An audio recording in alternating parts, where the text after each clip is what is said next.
Wait, this can't be real. That's what one American travel CEO said the moment he landed in Japan. He shared 15 things that shocked him about daily life in Japan. And the post went viral. From spotless airports to futuristic toilets, his list captured what makes Japan feel like another world. Here's what he discovered. Section 1: Why this CEO says you must visit Japan. Why aren't more people talking about this? That's what the American CEO asked after spending just one day in Japan. He wasn't a rookie traveler, he had visited over 40 countries. But Japan was different. He called it a place that redefines what it means to be human. At first, it was the small things. The calm silence in public places. The way people bowed not out of habit, but out of true respect. The eye contact, the quiet smiles, the attention to detail. Everything felt intentional. Everything felt human. He said, "I didn't just visit Japan. Japan visited me." The country left an impression that went far deeper than tourism.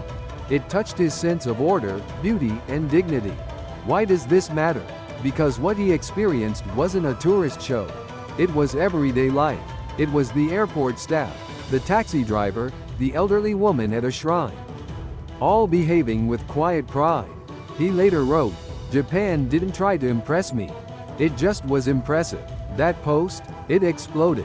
Millions of people read it. Thousands commented, "I need to go."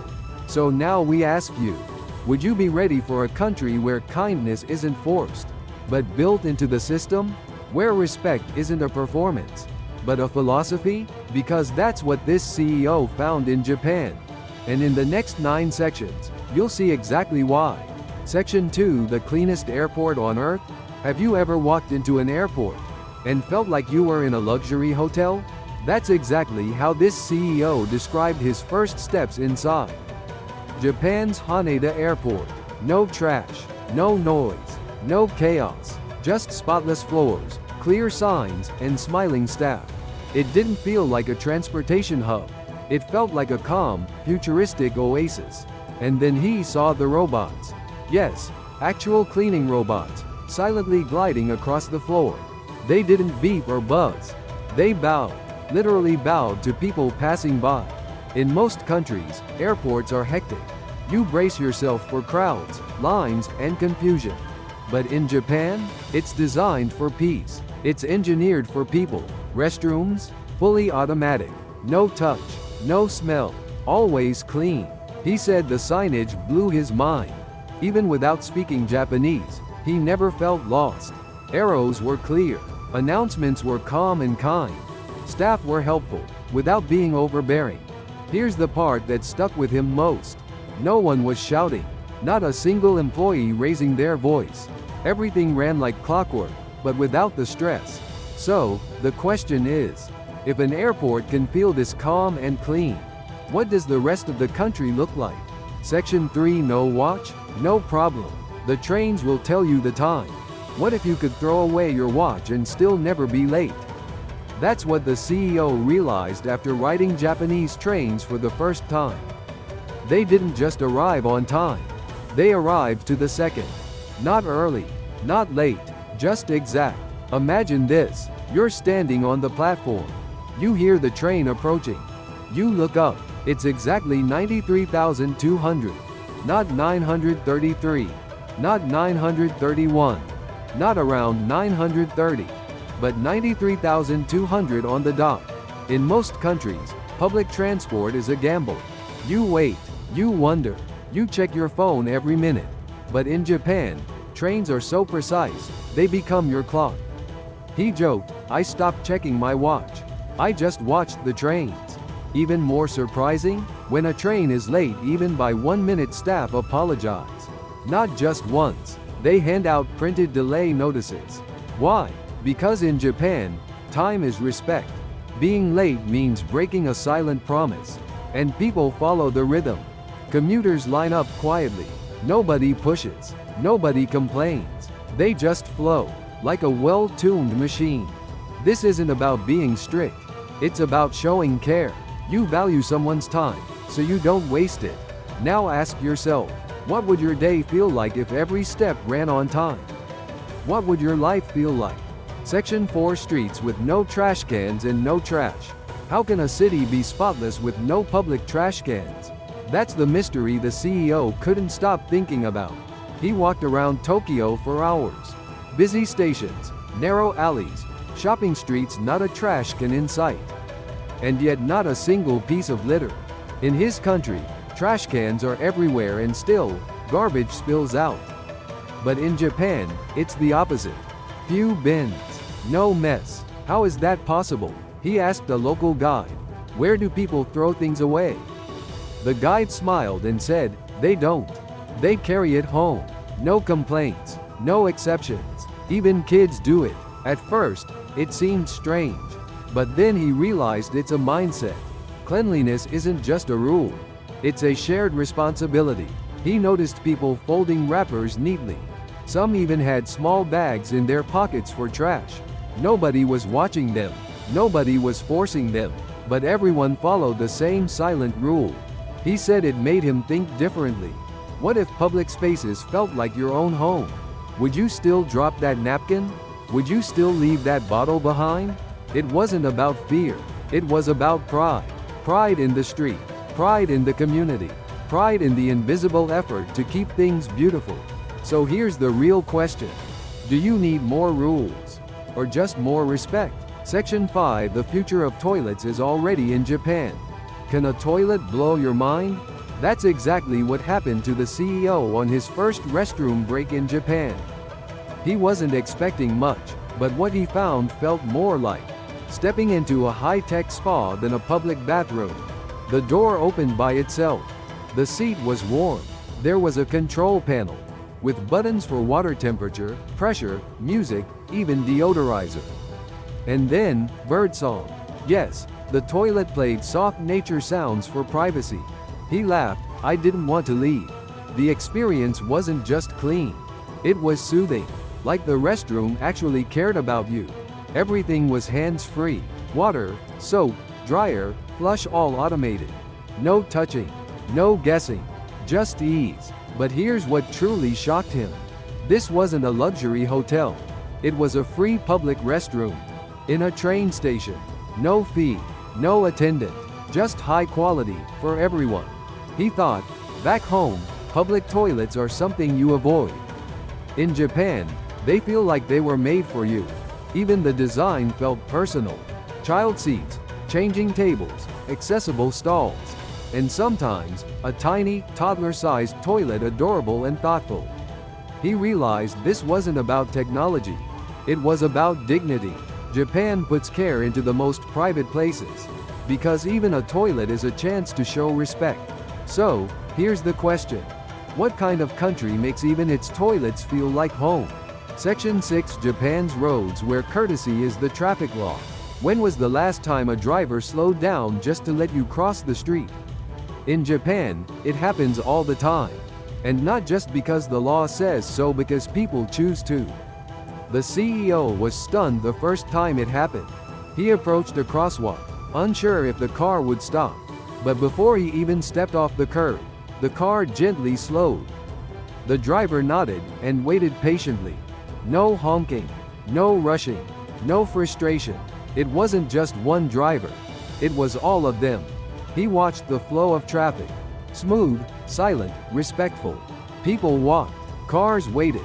Everyone understood the rhythm. Back home, he said, crossing the street feels like a battle. You make eye contact, you take a chance, and you run. But in Japan, you walk with trust. Even stoplights feel different. Drivers begin slowing before the light turns red. There's no last-minute speeding, no cutting in. He asked, how does a city this crowded stay so calm? And the answer was simple: courtesy is expected, not enforced. The roads aren't ruled by fear. They're ruled by respect, not just for the law, but for the people around you. So here's a question to think about. Is your country's traffic controlled by rules? Or by shared values? Because in Japan, driving isn't just about getting there. It's about how you treat others along the way. Section 7 A country where safety feels surreal. Eigo Narration Yaku 315 Go. Can safety feel unreal? That's what the CEO kept asking himself during his time in Japan. Something felt strange, too quiet, too peaceful. No one was shouting on the streets. No one was looking over their shoulder. No suspicious glares. No loud arguments. No signs of tension. He walked through neighborhoods late at night. Clean sidewalks, open vending machines, even young children walking home by themselves. He saw people leaving their phones, wallets, even laptops unattended. In cafes, in libraries, at parks. And no one stole them. Not even once. He visited a train station where a lost wallet had been turned in, with all the cash still inside. No one took a cent. He asked the local, "How is this possible?" The answer? In Japan, we trust strangers more than we fear them. Think about that. How would your life change if you didn't need to be on guard all the time? What would it feel like to walk without fear? In many countries, safety comes from surveillance, cameras, security guards, locked gates. But in Japan, safety comes from behavior, from shared responsibility, from mutual respect. That's why the CEO said, Japan didn't just feel safe, it felt pure. So here's the question. Is safety something you enforce, or something you become? Section 8. Clean Hands. Clean Hearts. Japan's hygiene culture. What if cleanliness wasn't just about being clean but about showing care? That's what the CEO realized, almost by accident. It started with something simple: hand sanitizer. It was everywhere. Stations at stores, restaurants, parks, even on buses. People didn't need reminders. They just used it, quietly, naturally, like brushing your teeth. He noticed people wearing masks even before COVID. Not because they were sick, but because they didn't want to make others sick. It wasn't self-protection. It was social respect. He saw workers cleaning elevators. Every button, every hour. Staff wiping benches in parks, disinfecting railings in subways. Even at temples, there were purification rituals. Wash your hands, rinse your mouth, cleanse not just the body, but the spirit. It made him pause. In his country, hygiene was often reactive. In Japan, it was proactive, a way of thinking, not just acting. And it wasn't just in public. At home, people take off shoes at the entrance, not just to keep the floor clean, but to keep outside energy from entering the living space. Clean spaces, clean habits, clean minds. That's what he saw. He said, I came for the food and culture. I stayed for the peace of mind. So here's the deeper question. What if hygiene wasn't about fear, but about love? Section 9. From Food to Parks. Japan's quiet innovations. What if innovation wasn't loud but gentle? Not about flashy technology, but thoughtful design. That's what the CEO began to notice everywhere in Japan. It started with food. Even the smallest restaurants served dishes with perfect presentation. Fresh, balanced, beautiful, not expensive, just made with care. He ordered a simple meal: miso soup, rice, grilled fish. But everything came with tiny details. A folded napkin, a seasonal garnish. Even the rice had the perfect shine. Then he visited a public park. It wasn't huge, but it had everything. Shaded benches, drinking fountains, clean paths, and something else: laughter. Children were playing beside a temple. No fences, no signs saying do not enter. Sacred space, shared with joy. A perfect harmony between tradition and daily life. He realized, Japan doesn't shout its brilliance. It whispers it, in small touches, in quiet beauty. From train station bento boxes, to chopsticks that split cleanly, to vending machines offering hot drinks in winter. Every detail was made to serve people, not just profit. He said, in Japan, I felt like everything was designed by someone who actually cared. So here's something to reflect on. Can small details create big peace? Section 10. A country built on thoughtfulness. What if kindness wasn't random but built into everything? That's what the CEO finally understood by the end of his trip to Japan. It wasn't about big moments. It was about quiet, consistent care. He saw it in tissues, yes, tissues.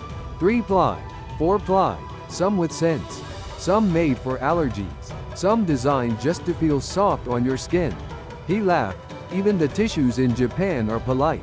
Because in Japan, even disposable things are made with dignity. Nothing is careless. Everything considers how it will make someone feel. At a hotel, he was handed a warm towel before checking in. Not because he paid extra, just because that's the way. In an elevator, a stranger pressed the button for him. No words, just a nod. No thanks expected, no attention drawn. Even the smallest gestures felt full of meaning, full of respect. He realized that thoughtfulness wasn't just a behavior in Japan. It was a system, a structure, a way of life. And he asked himself, what kind of world would we live in if everything, from public toilets to park benches to tissues, was made with care? He left Japan with more than memories. He left with a new question. What does it mean to be truly considerate? And now, we ask you, if you could experience that kind of world, wouldn't you want to? The CEO later said, the saddest place in Japan was the airport. Not because it was cold or empty, but because it meant saying goodbye. He didn't want to leave, because once you've seen a world built on kindness, you don't forget it. Cultural habits like this may seem small, but they reflect big ideas. How does your culture compare? Let's share and learn from each other. Leave a comment if you'd like.